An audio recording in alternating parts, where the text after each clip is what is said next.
Rongkong masa lalu, Tanah Rongkong dan perkembangannya. Sebagaimana telah dijelaskan sebelumnya bahwa luas cakupan wilayah Tanah Rongkong menurut legenda dan cerita turun-temurun dari para orang tua bahwa Rongkong Tanah Masake, Umpo Ulu berada, Umpo Late, Patila, Umpo Pani Landung Sengkong, Na Umpo Kapa, Awo, Madandan, sehingga tidaklah mengherankan bila banyak putra-putri Rongkong tersebar di daerah-daerah yang dimaksud tersebut.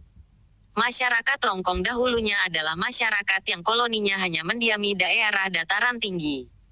Karena perkembangan zaman serta tuntutan karakter manusia yang hidup dan berkembang, di samping menginginkan kehidupan yang lebih baik, maka terjadilah arus perpindahan penduduk. Pelan namun pasti perpindahan tersebut lambat laun membuat masyarakat Rongkong pada umumnya tersebar luas di hampir tiap daerah di luar raya.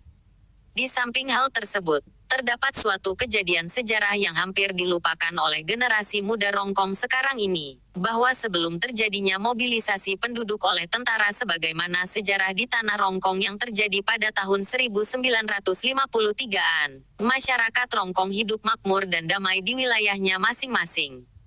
Pada saat itu, tatanan budaya, adat dan tradisi masyarakat Rongkong dipegang dengan erat dan dijadikan sebagai dasar kehidupan mereka. Jauh sebelum tahun 1953, mereka belum mengenal agama dan modernisasi. Agama mereka masih animisme, mereka hanya mengenal aluk serta sapa.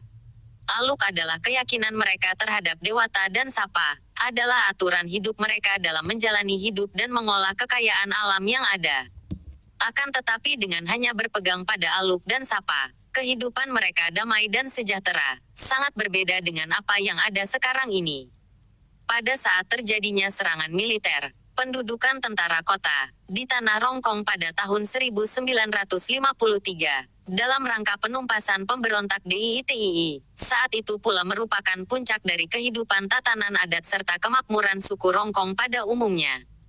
Berbekal perintah menumpas sampai ke akar-akarnya oleh tentara militer, penduduk Tanah Rongkong pada saat itu digiring tanpa terkecuali meninggalkan tanah kelahiran mereka dan diarahkan menuju ke kota. Pada saat itu adalah Sabang dan Masamba. Sebagian diarahkan menuju ke Toraja, di mana tempat tersebut adalah tempat teraman dan merupakan pangkalan militer bagi para tentara tersebut. Penduduk pada saat itu mengikuti perintah tentara dan mereka hanya dapat membawa perbekalan seadanya berikut sedikit harta berharga yang mereka miliki. Bagi masyarakat yang tidak mengetahui adanya perintah mengungsi, melarikan diri dan bersembunyi di hutan, dan akhirnya mereka menetap di Tanah Rongkong hingga saat ini. Setelah pengosongan kampung Tanah Rongkong, maka saat itu tak ada disisakan sama sekali, di bumi hanguskan oleh tentara kota. Hewan ternak yang tidak bisa dibawa oleh pemiliknya dibunuh, hasil panen yang melimpah, berupa padi dibakar termasuk lumbung padi dan rumah penduduk yang ada. Menurut informasi, hal tersebut dilakukan agar para pemberontak tidak memiliki perbekalan untuk bertahan di hutan. Dari sinilah merupakan titik awal kaburnya sejarah dan adat istiadat yang ada di Tanah Rongkong. Sebab dengan adanya pergerakan tersebut, para pemangku adat bercerai-berai, berpisah dan sulit untuk dipertemukan kembali. Bahkan pula, di saat yang sama sedang direncanakan pengukuhan dan pembentukan pemangku adat yang sudah ditetapkan sebelumnya, sebagaimana tradisi masyarakat Rongkong bahwa pelaksanaan pengukuhan pemangku adat yang baru dilakukan di saat panen usai, Untamu Bura Padang. Karena pelaksanaannya dirangkaikan dengan pesta panen. Konon pada saat itu, Tomakakasya dan telah dipatongkon oleh pendahulunya adalah Ambe, Malangi, di Limbong, Ambe, Simpuru di Kanandede serta Ambe, Arae di Kalwetok.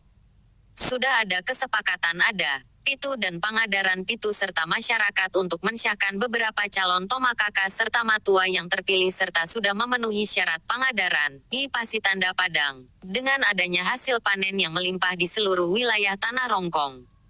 Tapi apa hendak dikata, yang terjadi kemudian adalah pelaksanaan acara tersebut gagal digelar hingga saat ini.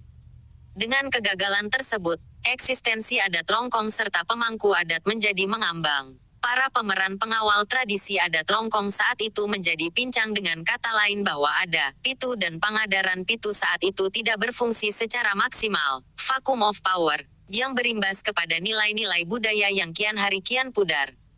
Bahkan, Tatanan nilai serta adat yang murni, lambat laun sudah mulai dirubah, disesuaikan peruntukannya bagi mereka yang mempunyai niat lain dan terpengaruh oleh politik.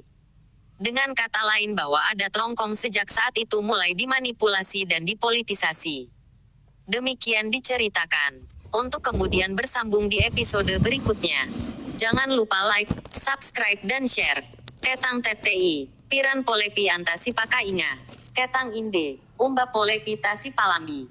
Ketang Temarasan, Umba Polepi Watu Tasi Kambaro. Tabe, Salamaki Anta pada Salama. Ku masih manglako kita solangasan.